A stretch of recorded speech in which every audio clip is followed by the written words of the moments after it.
Ramai lagi tak masuk ni.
Okey.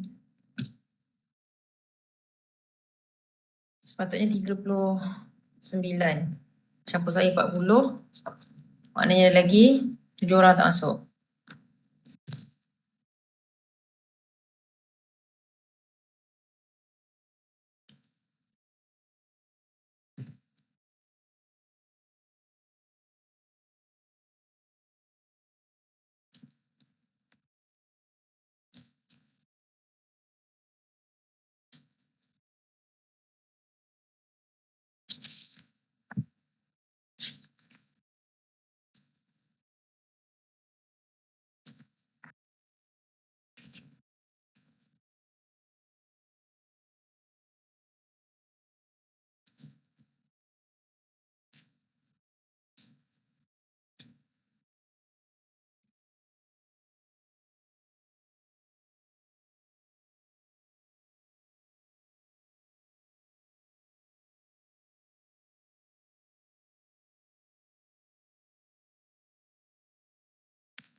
Okey.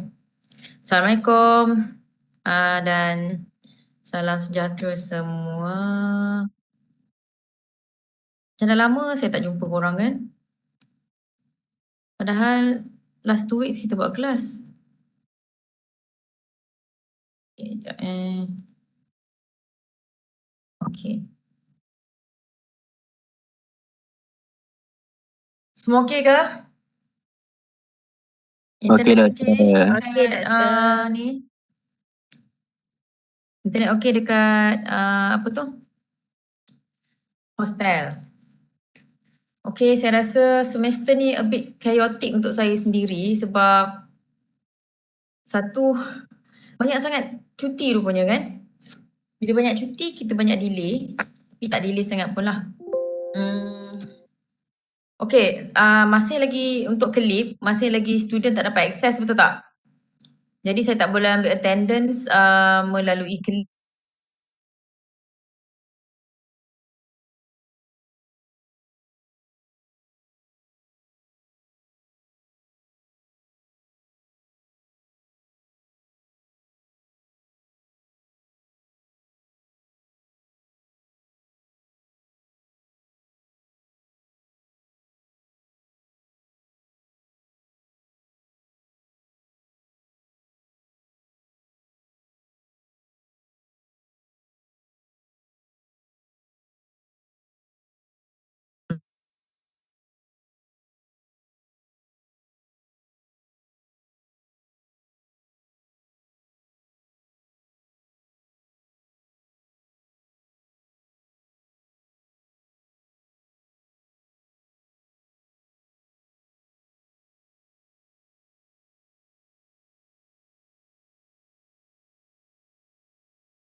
saya mungkin tak ada. Selasa saya ke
kalau minggu ke-11 lewat sangat tak?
Phenotype, allele, kromosom, okay?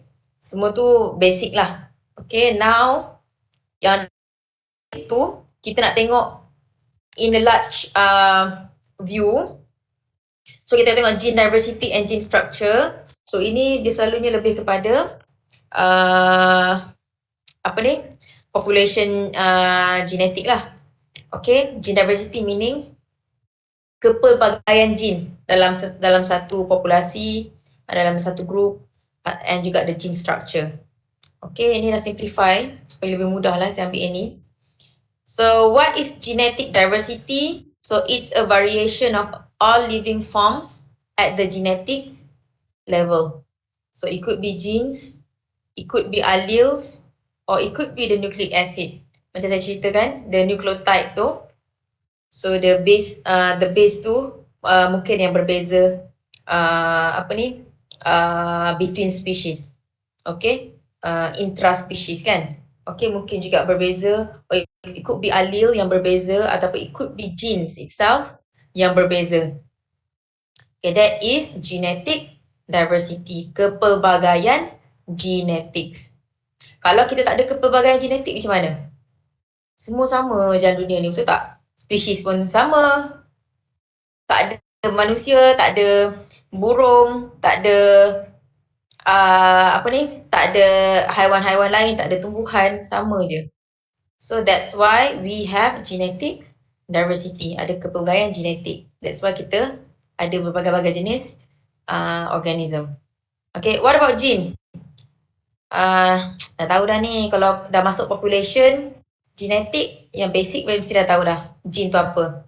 So saya tak payah ulang lagi apa structure gene, structure DNA dah tahu kan. So gene tu merangkumi apa. Okay, dah tahu. Okay, now kita tengok types of genetic variation. Maknanya jenis-jenis kepelbagaian genetik.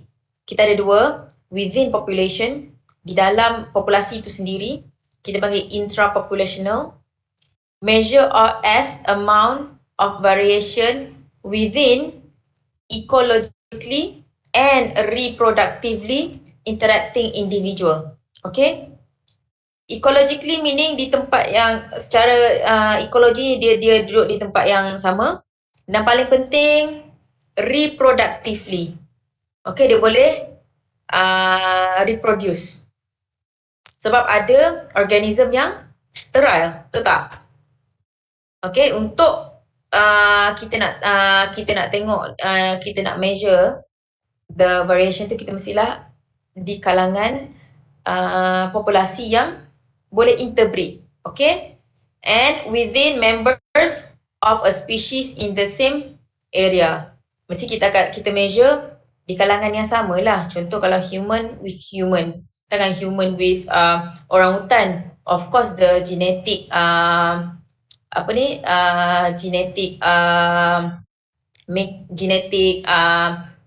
kita panggil genetic makeup dia pun dah berbeza, betul tak? Okay, so itu cara kita measure genetic variation within population.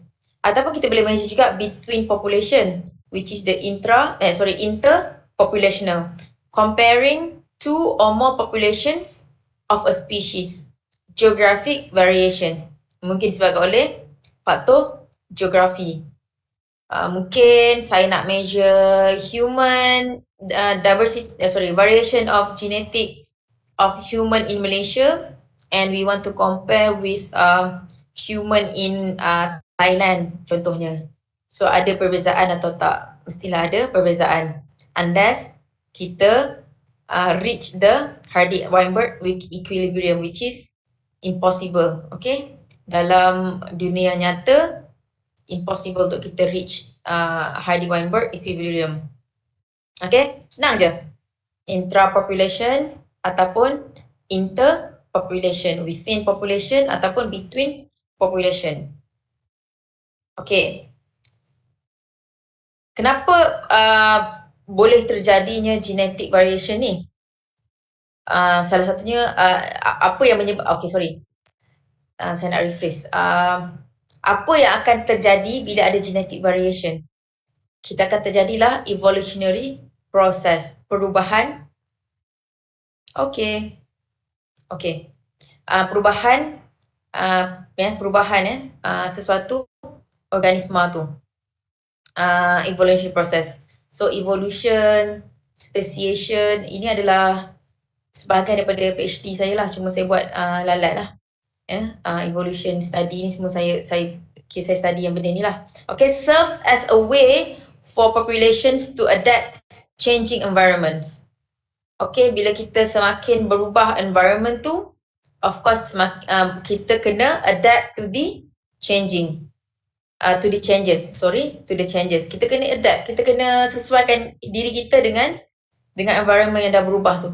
Takkanlah contoh berapa tahun dulu 50 tahun dulu mungkin masa tu kereta susah nak dapat, betul tak? Jadi pengangkutan utama mungkin lagi orang masih lagi menggunakan paling-paling basikal kan, contoh. Kenapa tahun 2022 kita tak nak ikut perubahan, betul tak? Dah ada kereta, tipu kan dulu 2020 nak ada kereta terbang, tak ada pun kan. Contohlah ada kereta kan. So kenapa kita masih lagi nak berada di zaman 50 tahun dulu sedangkan kita boleh mengikut perubahan. Okay, itu yang dimaksudkan kita kena adapt to the changing environment. So there are two ways where genetic diversity can be achieved, which is number one is speciation and number two is microevolution. Speciation yang saya kata terhasilnya satu spesies yang baru. Okay, dan kita tengok apa yang menyebabkan spesies baru boleh terhasil. Saya quote boleh terhasil. Okay, dan juga microevolution. So there are two ways of genetic diversity can be achieved. Okay, siapa tahu kalau ikut gambar ni, ini teori daripada siapa?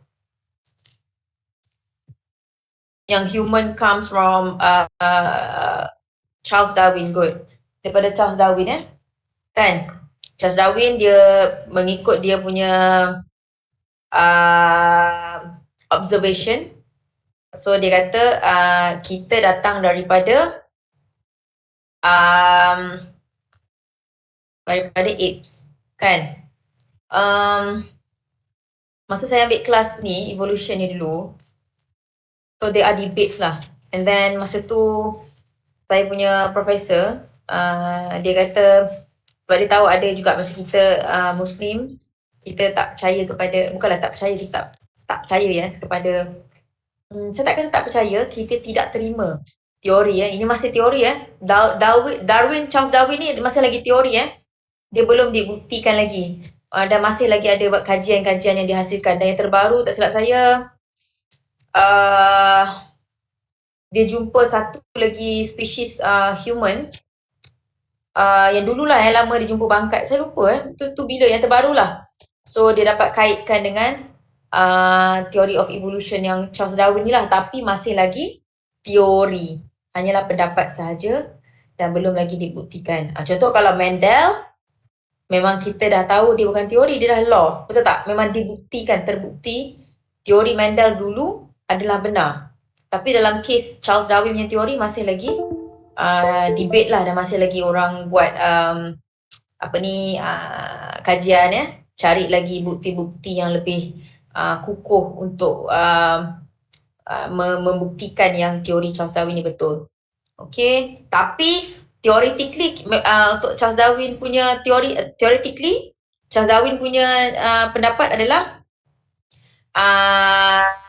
boleh diperhatikan untuk organisma yang lain, tapi bukan for human. Okay, itu saja. Okay, speciation. So there are two ways we can achieve genetic diversity. Yang pertama adalah speciation. Bila terhasilnya spesies yang baru. Okay, the formation of new and distinct. Saya jangan guna distinct So the formation of new species. Bila kita sebut species, of course that one species must be distinct from the other species. That's why saya tak gunakan distinct. Dia mesti berbeza secara jelas dengan spesies yang lain. That's why kita panggil dia species. Kalau dia lebih kurang sama, saya boleh consider dia as the same species. It's just that they have variation. Okay, so the formation of new species in the course of evolution. Maknanya sepanjang berlaku perubahan tu, terhasilnya new species. Kan, sepanjang perubahan tu daripada atuk nenek dia tu, okay, dia akan berubah, dia adapt sampai masa dia akan berubah dan menjadi spesies yang berbeza daripada atuk nenek dia sebelum ni. Okay, the speciation involves the splitting of a single evolutionary lineage into two or more genetically independent lineages. Genetically. Meaning kita kena buktikan secara genetik yang mereka ni adalah individu yang berbeza.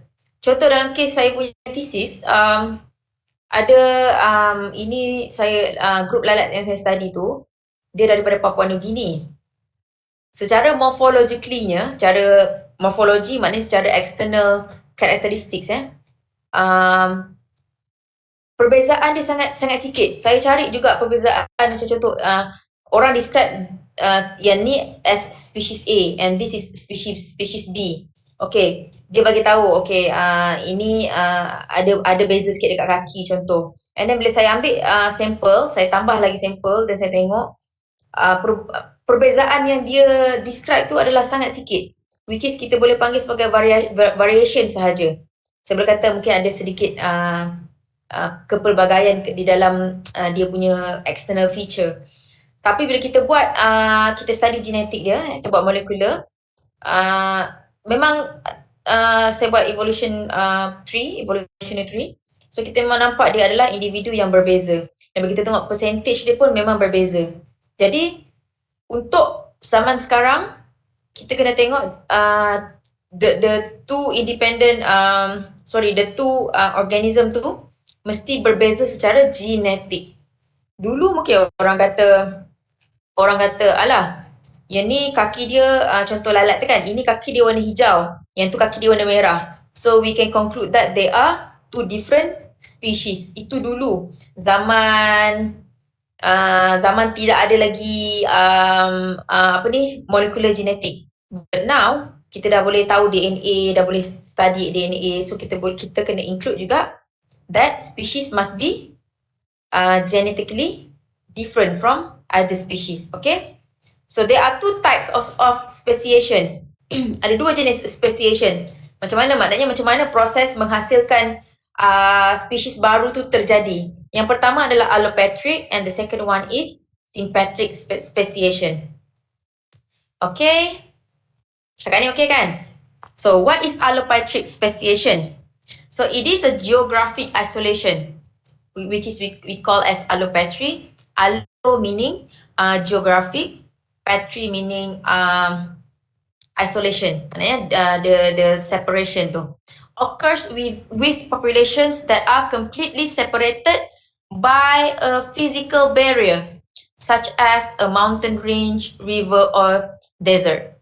Okay, maknanya the separated populations adapt to their own unique environments, becoming so genetically different from each other, which may prevent gene flow. Okay? Sorry, saya baru makan.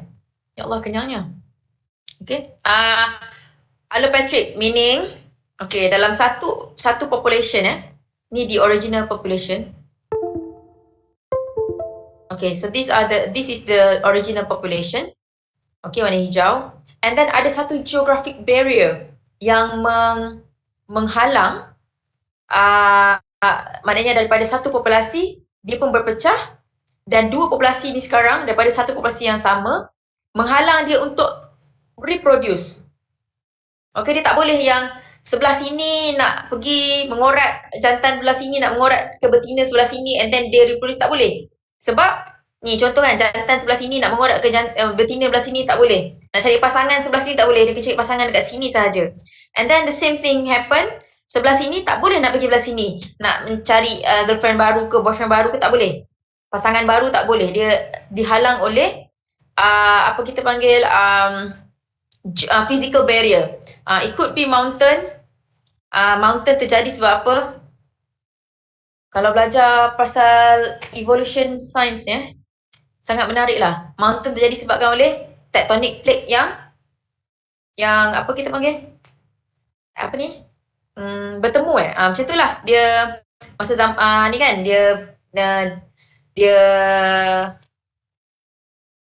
apa hilang saya punya term dia bertemu lah macam tu kan. And then itu menyebabkan berlakunya mountain range tadi, banjaran tadi kan, ataupun gunung terhasil disebabkan oleh tektonik plate yang berlanggar. Kenapalah susah sangat. Okay, that is one of the example. Okay, bila dia dah semakin lama, okay, nampak ni time kan. Jangan ingat, macam saya cakap banyak kali, evolution tidak berlaku dalam masa 2-3 minggu, tidak berlaku dalam masa setahun. It could be million years, it could be billion years, we never know. Tapi dia berlaku dengan sangat lama. Okay, so bila dua populasi ni tak dapat untuk reproduce, maknanya tidak dapat nak ni, terhasil menyebabkan reproductive isolation. Meaning sebelah sini yang hijau ni, dia hanya reproduce dengan geng dia di sini dan juga yang biru geng dia di sini. Jadi so akhirnya berlakulah speciation di mana yang hijau akan menjadi spesies yang dulu dan mungkin yang biru menjadi spesies yang baru. Ini adalah evolution science. Okay, faham tak allopatric? Senang je kan? Very easy saya rasa allopatric. Okay, saya tak nak contoh ni. Saya nak contoh, ni very classic contoh Contoh sangat klasik yang saya belajar dulu. Sekejap. Okay. Ini contoh klasik yang saya belajar dulu. This one. Very classic example. Semasa saya study dulu, saya pernah pergi Hawaii untuk saya pergi museum dia, untuk saya cari sampel kat Hawaii masa tu. Okay. Ini classic example kalau kita belajar kelas evolution. Dia akan bagi contoh ni. Drosophila, lalat, yang memang banyak dah orang study dia punya genetik, macam saya cakap. Drosophila speciation on the Hawaiian Islands. As new Hawaiian Islands are formed to the east, okay, Hawaii ni dulu dia adalah satu pulau yang sangat besar. Okay, and then by time kita panggil apa ni dia punya dari satu plate yang besar, dia akan pecah sikit-sikit daripada sini. Ni paling lama, ni paling tua, pecahan yang paling tua lah kira. And then dia pecah dekat sini, and then dia pecah dekat sini. So dia jadi 1, 2, 3, 4. Asalnya dia daripada satu pulau yang besar, Hawaii ni, Hawaii. And then dia pecah, ini yang paling awal lah. And then ini yang kedua awal, ini dah yang terakhir yang pecah. Okay.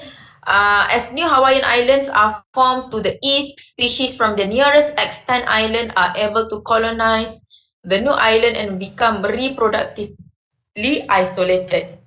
Grey arrow ni Okay. This conveyor belt speciation process has allowed the Hawaiian members of Drosophila to radiate rapidly, forming a large and spacious group that display extreme morphological and behavioral diversity. Maknanya daripada lalat daripada plate yang besar ni, and then dia pecah. Mula-mula dia lalat kat sini je. Daripada lalat yang kat sini, dia tak boleh buat apa, dia duduk sini je. Okay, and then lama-lama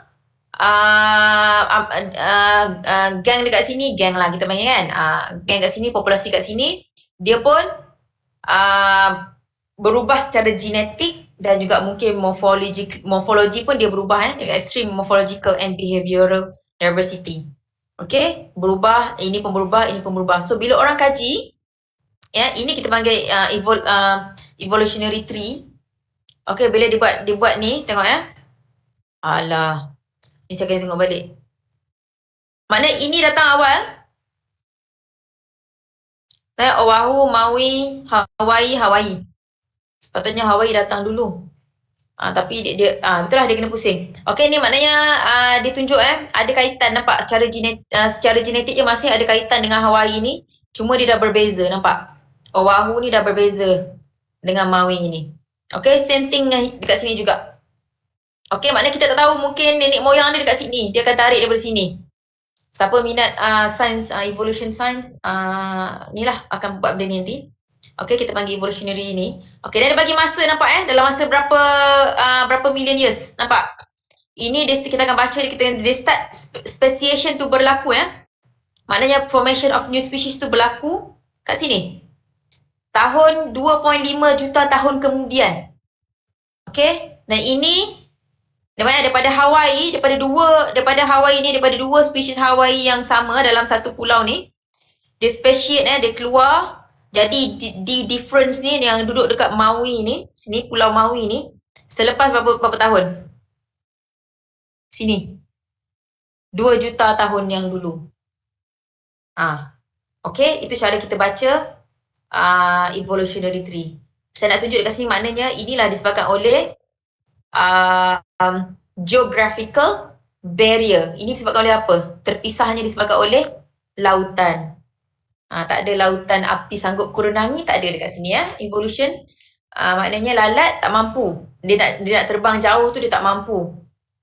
Jauh juga ni. Perbezaan di antara jarak di antara dua-dua pulau-pulau kat sini.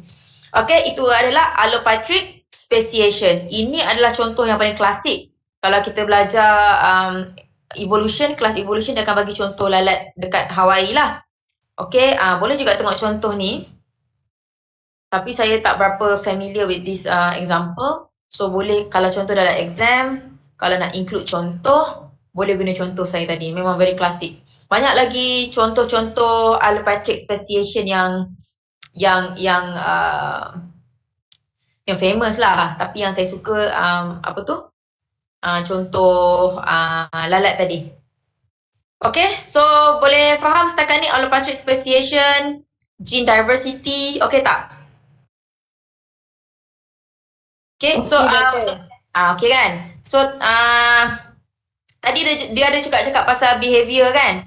So behavior tu termasuklah macam contoh cara makanan yang dia makan. Contoh mungkin yang dekat pulau yang ada tu mungkin pisang je available, contohlah. Then daripada dulu dia makan papaya dekat Hawaii, mungkin dekat Oahu tu dia makan pisang, contoh. Kan, jadi behavior pun main peranan. Maknanya behavior pun berubah bila bila berlakunya geographic isolation tadi. Okay, selain daripada morfologi maknanya ciri-ciri dekat luar pun berubah, ciri-ciri behavior pun berubah, genetik pun berubah. Okay, itu allopatric speciation. Now, ini pun antara yang menarik juga. Classic example juga untuk Darwin's finches ni. Okay, saya ni sikit Ini pun kalau siapa nak tengok kat YouTube, menarik juga. Ada satu video tu. Yang ni dia memang pergi betul-betul dekat pulau ni lah. Pulau dia panggil pulau ni dulu asal-asalnya Darwin yang pergi. Darwin nampak perbezaan. Okay, Darwin nampak perbezaan big finches ni. Okay, ada yang bentuk macam ni, pendek tapi melengkung, ada yang panjang melengkung, ada yang pendek macam ni. So masa tu yang Darwin nampak dapat idea teori yang dia punya evolution tadi. Okay, over time the varied demands of their new lifestyle lead to multiple speciation events originating from a single species, which is called as adaptive radiation. From one point of origin, many adaptations evolve, causing the species to radiate into several new ones. Darwin's finches are another well-studied example of adaptive radiation in an archipelago. Archipelago tu maknanya gugusan pulau-pulau tadi. Macam dalam kes Hawaii tadi, sama juga. Change in the genetic variation for beaks in response to natural selection based on specific food sources in each new habitat led to evolution of a different beak suited to this specific food source. So the fruit and seed-eating birds have thicker, strong beaks which are suited to break hard nuts. The nectar-eating birds have long beaks to dig into flowers to reach the nectar. So the insect-eating birds have beaks like swords appropriate for stabbing and impaling insects. So maknanya daripada satu spesies dia berubah menjadi banyak-banyak spesies disebabkan oleh food source tadi. Ni ada satu classic example juga, Darwin's finches. And then orang buat kajian setelah sekian lama waktu orang buat kajian lah dekat lab, ini lab lab test, lab study. So, dia guna fruit fly yang Hawaii tadi tu, fruit fly yang kecil-kecil tu kan. Okay, so dia buat initial sample of fruit flies, lepas tu dia bagi 2 different food source. Satu dia guna starch, satu dia guna maltose. So after several generation, daripada satu populasi yang sama, dia jadi berubah. Okay, jadi bila dia lepaskan kat dua-dua, yang coklat ni dah tak nak dengan kuning ni dah. That's why kita panggil reproductively isolated. Meaning secara reproduktif pun dia hanya akan mate dengan populasi dia sahaja. Okay, gang populasi dia sahaja. Disebabkan oleh allopatric speciation tadi. Okay, itu allopatric speciation. Bolehlah tengok Ni boleh baca lah kot. Okay, now kita go to sympatric speciation. Reproductive isolation occurs within a single population without geographic isolation. So species descending from the same ancestral species and the reproductive isolation of the group. Sympatric selection might also result from a combination of sexual selection and ecological factors. Okay. Strictly speaking, okay, kalau orang evolution kalau ambil kelas evolution sendiri, actually speciation ni banyak lagi. Dia ada parasympatric, allopatric, ada 4 tak silap saya. Kalau yang saya ingat lah. Okay, itu kalau kita betul-betul ambil kelas evolution. Tapi dalam kelas ni saya just nak korang tahu kenapa akan berlakunya genetic diversity. So one of the causes is speciation. Okay, so untuk sympatric speciation ni actually saya cakap strictly speaking, ahli-ahli evolution ni, dia tak berapa terima lah teori ni sebenarnya. Sebab untuk sympatric ni, daripada satu populasi yang sama dia hidup dalam tempat yang sama, and then hanya ada sedikit satu grup kecil yang berubah disebabkan oleh ni, mana tadi ni? Sexual selection and ecological factors. Okay, ecological factors contohnya, saya nak bagi classic example kejap. Classic example. Okay.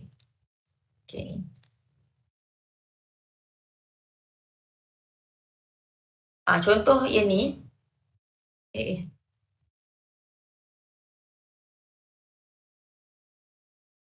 Ini adalah classic example, okay? So ini adalah apple maggot flies ataupun kita panggil fruit fly juga. Okay, this one And then dekat satu tempat tu ada apples and hawthorns, okay? Apple ni adalah genetically modified hawthorns. Asal apple ada daripada buah hawthorns ni. Saya tak pernah makan buah hawthorns. Tapi Mak Saleh tahulah hawthorns ni apa, buah hutan buah hutan. So apple ni adalah asal daripada hawthorns. Okay, so dalam satu tempat tu, and then ada 2, ada pokok hawthorns and ada juga pokok apple. Kalau ikutkan secara genetik, hawthorns and apple ni adalah dekat betul tak? Genetically dia ada dekat lah, sebab apple ni datang daripada hawthorns, dia adalah genetically modified fruits. Okay, and then lalat ni, apple maggot fly ni, ada dalam tempat yang sama ada satu grup ni, satu populasi ni dia suka makan apple. And ada satu grup ni dia suka makan hawthorns. Asal-asal dia suka makan hawthorns. And then bila ada apple, dia tukar minat dia jadi suka makan apple. So seiring dengan masa, mula-mula mungkin dia pilih kot suka hawthorn lagi. Tak apalah, try lah pula makan apple. Okay, cuba juga lagi kat hawthorn. Tapi at the same time pergi juga try apple. Lama-lama satu grup ni memang suka apple je. dalam satu tempat. So bila dah makin lama ni, so dia prefer apple, so dia akan reproduce sebab lalat akan bertelur dekat apple, dekat fruit yang dia ni tadi, dia pass kan. Lama-lama dia akan reproduce dekat situ, menghasilkan telur, menghasilkan anak di situ. Lama-lama group yang suka apple ni tadi, asal-asal mungkin nak try je apple kan. Sedap lah rupanya apple ni rupanya. Lama-lama dia prefer apple dan dia reproduce dekat situ. Dia jadi reproductively isolated dengan lalat yang suka makan dan membiak di hortons tadi. So lama-lama by time lalat yang suka membiak dan makan dekat apple ni, dia akan jadi satu spesies yang berbeza. Tapi satu kebun yang sama. Itu beza sympatric speciation. Tak ada melibatkan any geographical barrier. Tak ada sebabkan oleh itu. Okay, ini satu contoh klasik lah lalat ni. Okay, jadi makin lama gene flow di antara lalat yang suka makan dekat, suka membiak dekat hortons tadi berkurang dengan lalat yang suka membiak dekat apple tadi. Okay, that's why kita panggil reproductively isolated. Hanya disebabkan oleh sumber makanan yang berbeza. Okay, tu adalah sympatric speciation. Senang je. So tak ada geographical barrier yang involve. Jadi dalam satu tempat tu nanti, hanya ada satu group saja yang akan ada ni, apa tadi? Ada spesies baru. Okay, ini adalah reproduktif.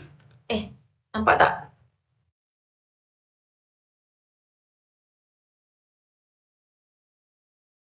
Okay, nanti dia akan jadi satu group kat sini saja yang akan ada jadi spesies baru. Itu adalah sympatric speciation.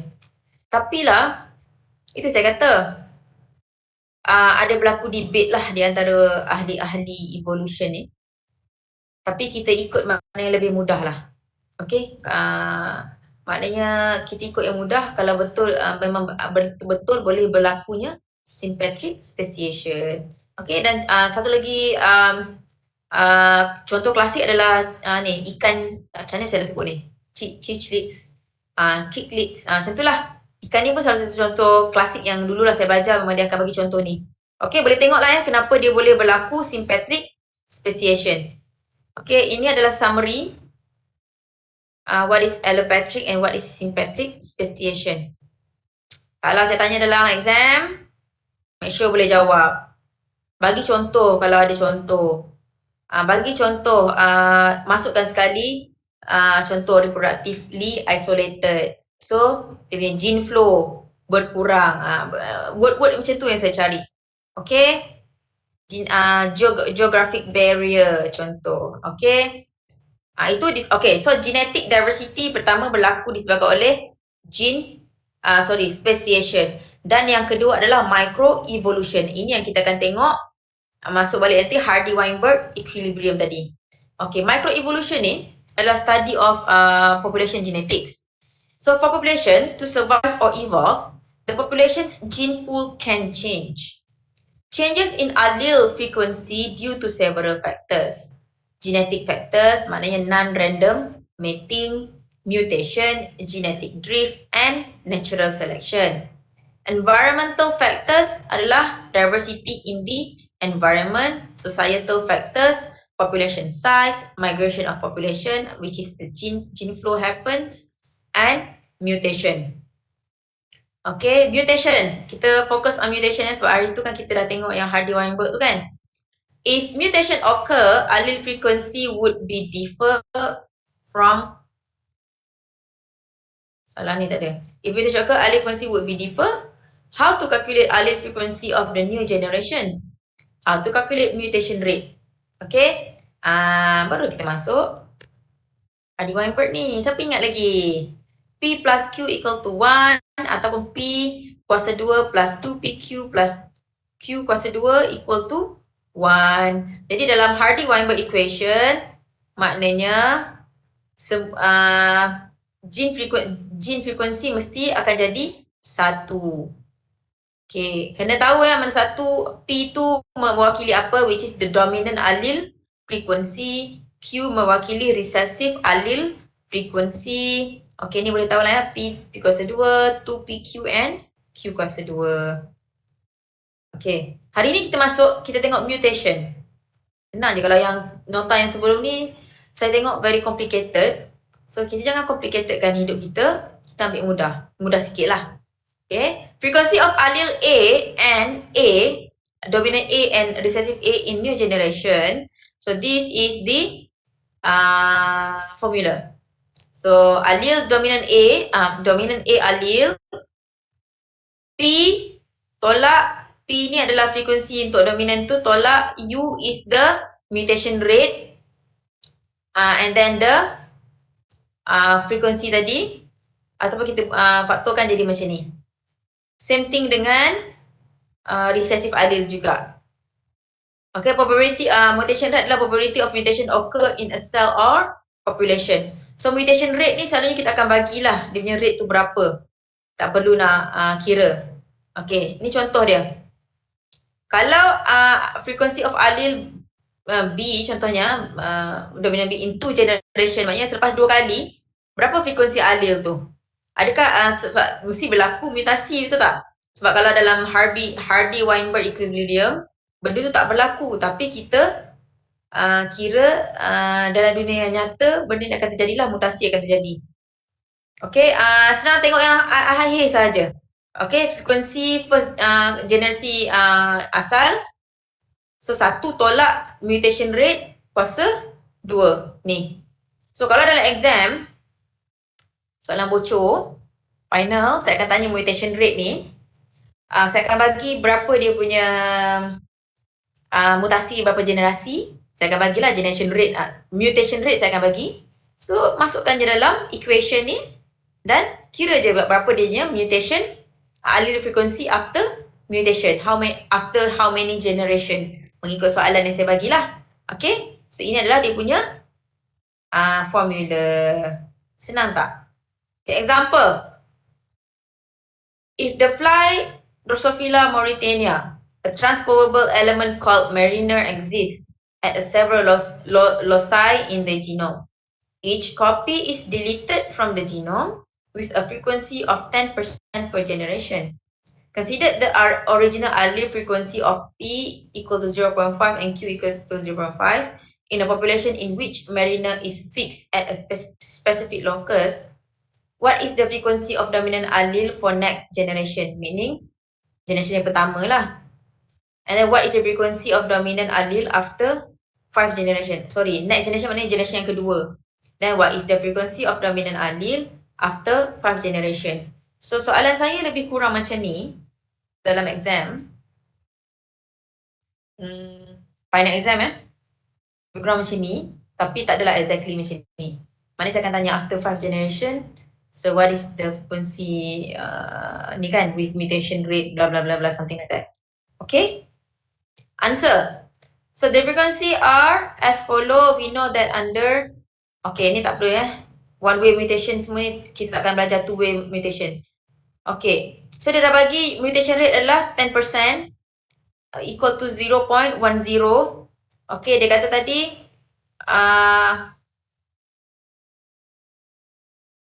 okay, ni dia adalah dia punya formula tadi kan. Masukkan je dalam formula berapa frekuensi dia. Yang dominan adalah 0.5 lah. P mewakili frekuensi untuk dominan kan. So 0.5, 1 tolak 0.01, jawapan dia lah 0.45. Okey tak?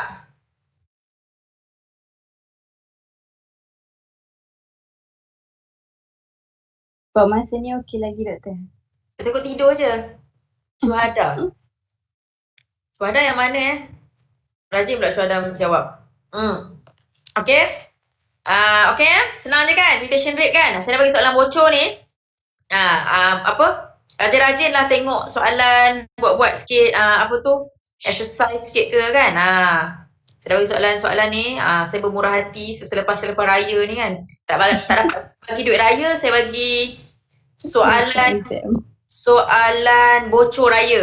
Lagi best kan? Soalan bocor raya. Okay. So to calculate the generation prediction, let's use this formula. So dia kata tadi selepas 5 generation, masukkan je dalam formula tadi. So apa tu yang P yang zero generation tu satu, dia dah bagi kan. Ni mesti dia akan bagi nilai ni. Ataupun dalam soalan saya tu mungkin saya suruh cari sebelum tu lah. Frekuensi alil tadi kan, dominan, resesif saya suruh cari. Guna je yang daripada asal tu, masukkan dalam formula ni. Formula yang ni. Mutation rate saya dah bagi dah. And then ini jangan salah lah. So kalau soalan tu tanya after 5 generation, then you put kuasa 5 lah. Kalau kata after 4 generation, masukkan kuasa 4 contoh. Jangan salah yang ni. Takut salah yang ni je. Saya risau ni face to face ni. Setelah sekian lama kita tak buat face to face exam, saya agak risau untuk korang sebenarnya. Jadi saya mungkin a bit lenient lah marking pun saya mungkin sedikit lenient lah. Saya tak strict sangat. Sebab dah lama tak ada face to face kan. Kurang otak nak ingat kan. Saya risau juga. Okay, senang je kan? So ingat the formulation. Formula saya bagi ke?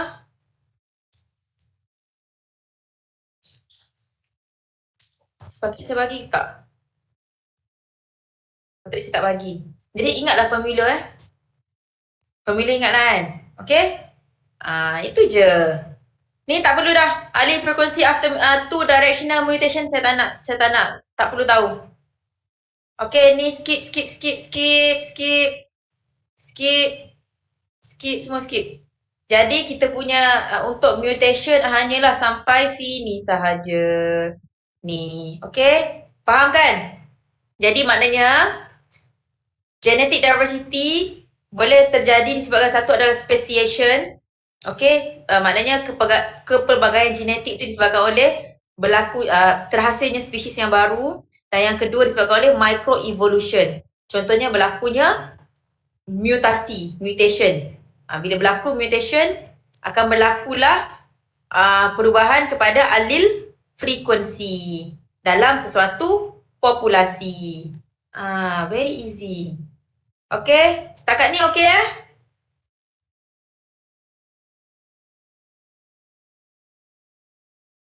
Okay, good. Sebab itu kita sambung lagi. Sebab kita ada lagi 5 lecture. So hari ni saya cover 2. Next week dia berat sikit. Maka next week saya cover lagi 2 tajuk. And then lepas tu kita boleh fokus on kita punya lab dan juga kita punya assignment. Saya kan nak buat presentation.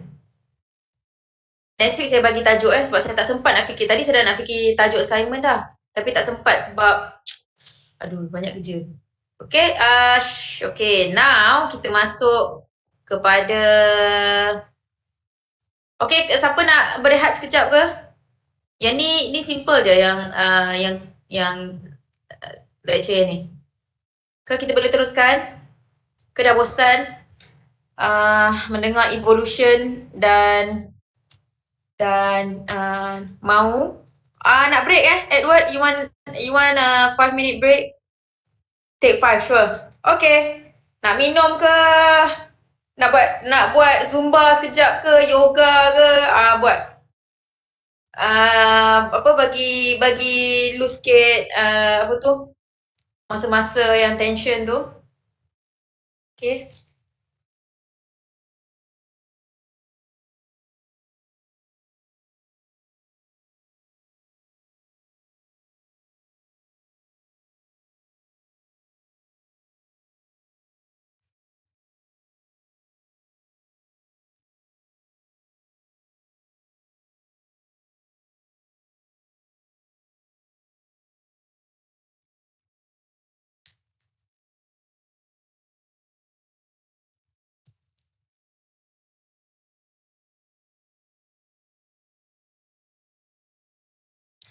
Esok pergi ni ke? Ke hari ni malam pergi Zoo Negara? Kelas Dr. Faizal bukan? Kelas korang ke? Bukan doktor, tu kelas 1 lagi. Second year. Oh, saya ingat korang yang pergi. Saya macam, tak apalah, korang next year dapat pergi berjalan lah. Semester ni jalan subjek apa? Dapat berjalan? Tak ada? Tak ada subjek yang dapat pergi mana-mana Tak ada, alahai sedihnya. Tak apa, nanti kelas next semester kelas Dr. Syaira banyak. Banyak ni, sekejap saya kena ambil call. Assalamualaikum. Ya.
Itulah next semester kelas saya pun Parasite tak pergi mana-mana, jalan pergi Tasik. Alamak.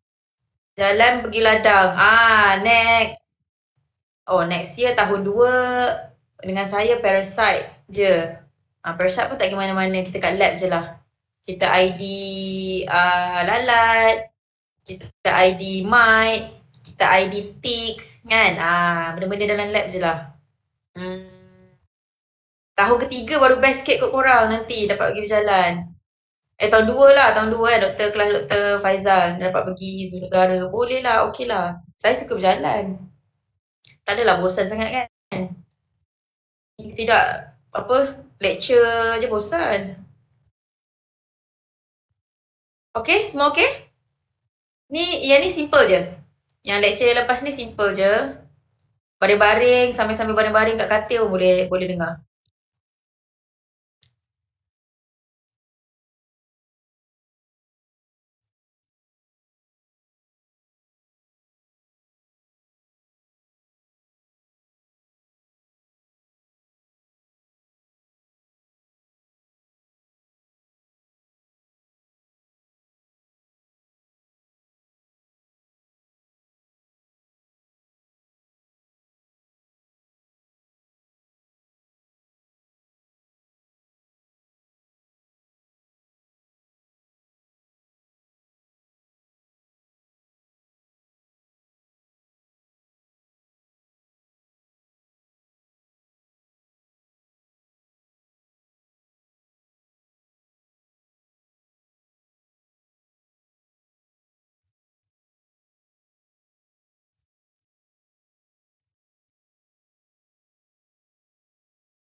Okay, saya rasa dah cukup 5 minit ke?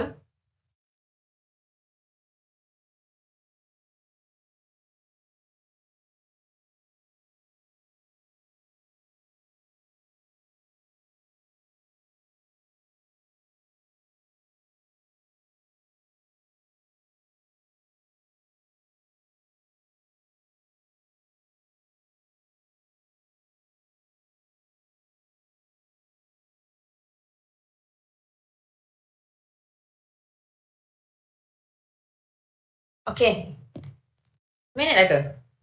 Okay lah kan? Sambil tu saya ni, saya bercerita lah. Okay, now kita tengok gene characteristics, which is the qualitative and quantitative characteristics. Sebab kita dah tengok very basic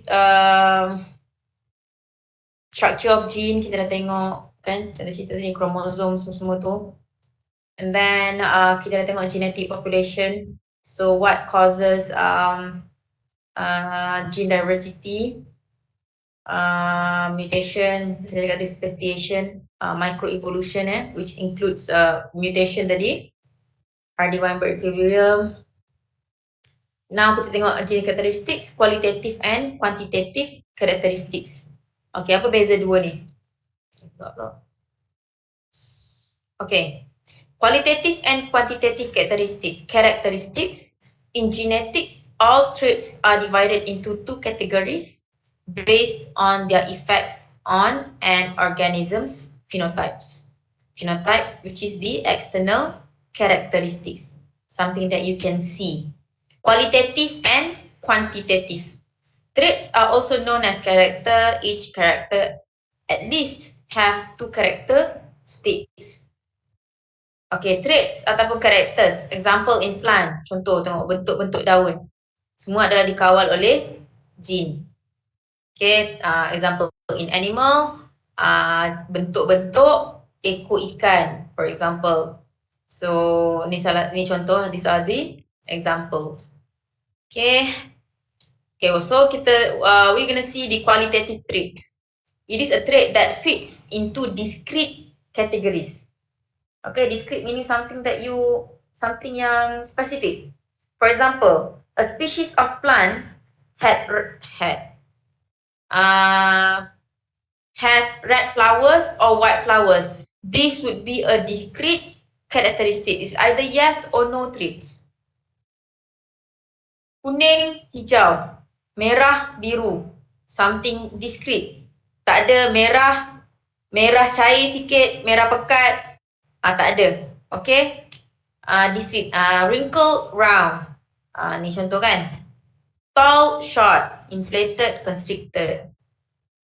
Plant height ni, sekejap. Green, yellow. Okay, usually a single gene or small group of genes control. Qualitative trait also monogenic trait. Sometimes ada satu trait tu yang hanya dikontrol by one gene only. Ada juga.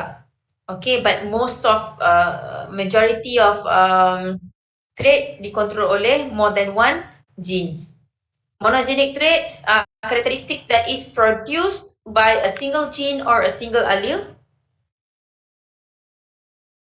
The color of the animals, dwarfism, extreme muscularity, malformations, or severe health disturbances.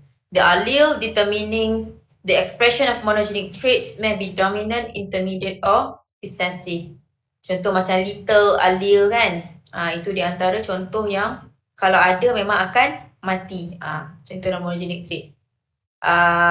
Homozygous if the loci contain identical allele. Ni tak payah tahulah heterozygous. Okay. Tadi kita adalah qualitative trait, meaning yes or no, something that you can discretely describe. Okay.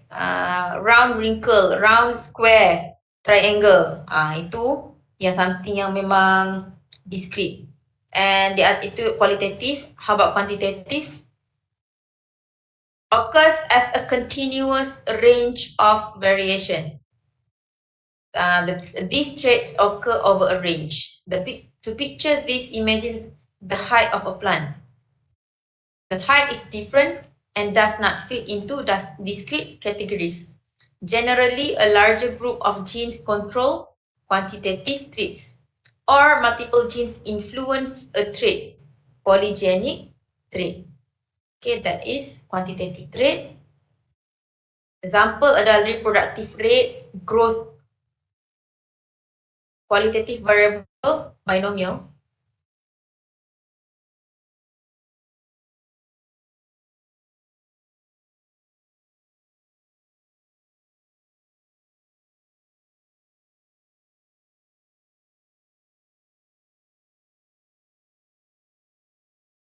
Kalau binomial is 2 kan?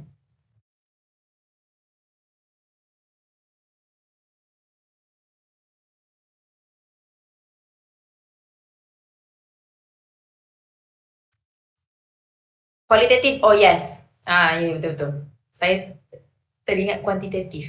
Okay, yes, betul Edward. Okay. Betul-betul. Saya duk ingat kuantitatif. Okay, so quantitative traits pula adalah reproductive trait, contoh growth rate, milk production, fiber production, carcass characteristic, disease resistance, conformation, wool shedding, peak efficiency. Okay, quantitative traits, these traits include length, height, intelligence, and hair color. Intelligence pun terbukti adalah inherited. Height can occur across a range, but you can say that someone is short or tall secara general. Okay, tapi kalau kita tengokkan contoh ada yang 150, 160, 170, 180 kan. Kita boleh katalah 80 tu tinggi, 150 tu mungkin short. Tapi sebenarnya dia adalah disebabkan oleh the variation tu. The most accurate way to measure height is with a numerical value. So this is the polygenic trait. One whose phenotype is influenced by more than one gene. Maknanya kita nak measure adalah ini apa ni? Skin color, skin pigmentation, yes, pigmentation, skin color. Traits that display a continuous distribution, height or skin color. The inheritance of polygenic traits does not show the phenotypic ratio characteristics of Mendelian inheritance. That means takkan jumpa. Mendel kata contoh macam dalam kes jagung kan, wrinkle ataupun round contoh. But for polygenic traits, tidak berlaku benda tu, which is there is no discrete characteristic. So kita boleh dapat satu spektrum, meaning macam dalam kes skin pigmentation ni daripada paling cerah kepada yang paling gelap. So selalunya akan ada pattern yang bentuk bell curve ni. Okay. A bell-shaped curve often describes the distribution of phenotypic classes of a polygenic trait. Many polygenic traits are also influenced by the environment and are called multifactorial. Okay, senang cerita, ambil paling mudah sekali, maknanya satu trait dikontrol by many genes. Tu je. Multifactorial traits, contoh dia adalah fingerprint pattern, differences during gestation result in dermatoglyphic differences between identical twins, ataupun eye color is a polygenic trait that has little environment component. A model using 2 genes with 2 alleles that interact additively approximates the distribution of the 5 human eye color. Apa ni? A model using 2 genes with 2 alleles that interact additively approximates the distribution of the 5 human eye color. Oh, 2 gene, 2 allele maknanya dia heterozygous, menghasilkan 5 human color. Possibility kita dapat 5 jenis 5 different color of eyes. Okay, ini adalah contoh dia, multifactorial trait. Sekejap ni kena tengok tak? Okay. Phenotype, traits or characteristics of an organism that we can observe. Dah ulang lagi. Not all phenotypes can actually be seen. Contoh adalah blood types, kan? Phenotype Bukanlah tak boleh tengok. Cuma tidak, dia ada kategori dia. Cuma tak boleh ditengok dengan mata kasar. Untuk blood type contohnya lah. Phenotypes can be caused by genes, environmental factors or a combination of both. Okay? Ni pun dah ulang banyak kali. Apa lagi? Phenotypic variation, variability in phenotypes that exist in a population. For example, people come in all shapes and sizes. Height, weight, body shape, hair color, eye color, and the ability to roll your tongue are phenotypes that vary. In plants, flower color and leaf shape are example of variable phenotypes. In bacteria, resistance to antibiotics is a variable phenotype. Some bacteria are resistant and survive antibiotic treatment, while others are susceptible and die when antibiotic are given. Okay, ni dia bagi contoh lah. So maknanya contoh in human, apa contoh phenotypic variation in plant and in bacteria. Okay, ni summary. What causes phenotypic variation? It is disebabkan oleh genes. Contoh phenotype yang dikontrol oleh gene banyaklah ni blood group, flower color, environment, weight, coat color ni of Siamese cat, resistance to antibiotic behavior ataupun both. It could be both. Skin cancer, body shape, height, skin color. Okay? That's all. Saya tertinggal ni. Sekejap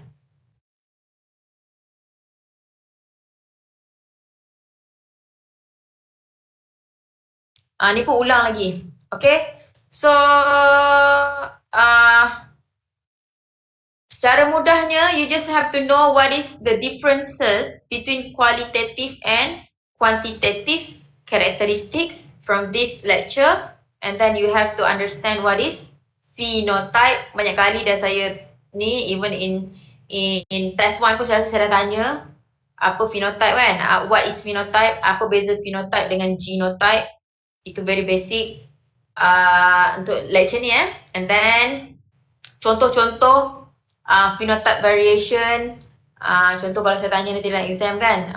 Okay, and then untuk kuantitatif tu, apa yang menyebabkan berlakunya variation tu tadi, disebabkan oleh mungkin dikontrol by one gene or many genes kan, polygenic trait tadi.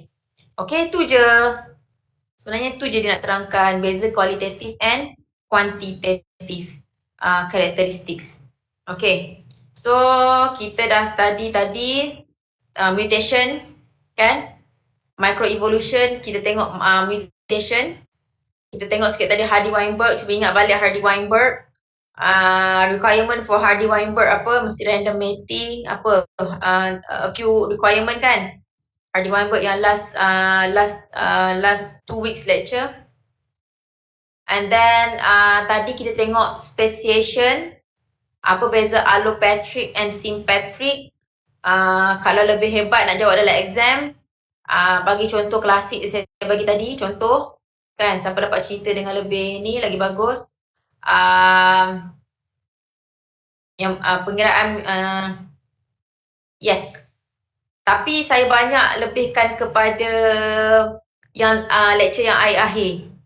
Yang akhir-akhir ni especially yang 3 lecture yang terakhir yang tu kan, contoh teknologi in animal breeding, saya akan masukkan yang asal awal-awal tu banyak yang mudah-mudah lah, very simple one kan. Okay, ada untuk final exam ada ABC dengan structure and essay sikit. Okay, senang kan lecture hari ni dengan hari ni 2 ni dengan yang last 2 weeks tu saya rasa okay je. Okay, so far okay kan?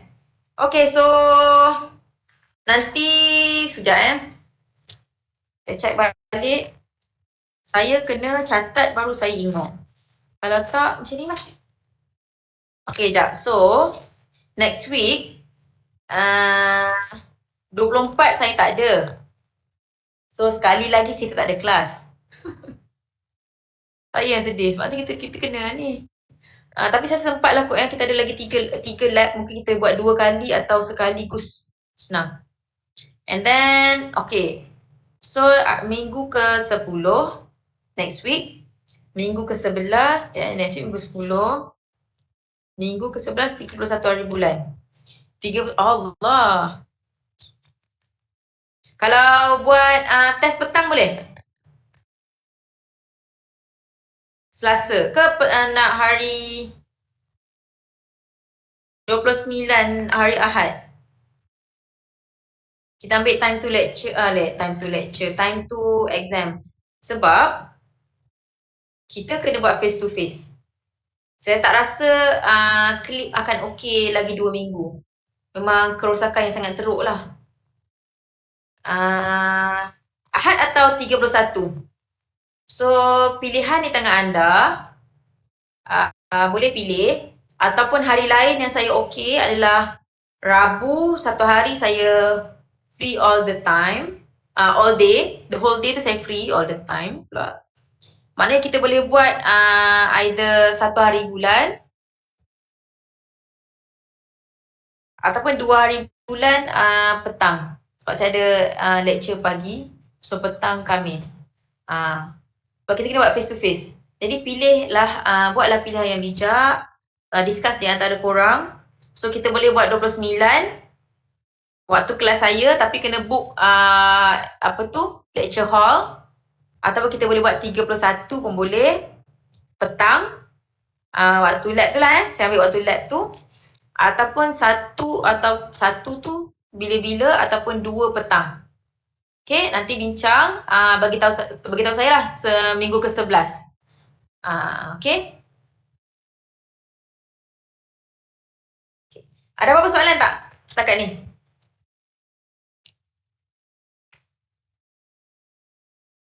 Ya, hari ni kita 17 kan?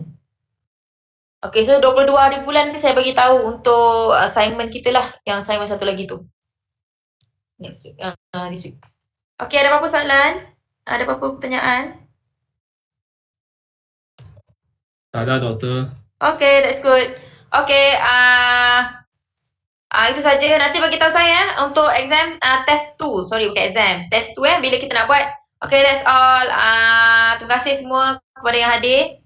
Assalamualaikum and kita jumpa next Sunday. Terima kasih. Assalamualaikum. Doktor. Terima kasih, Doktor. Thank you.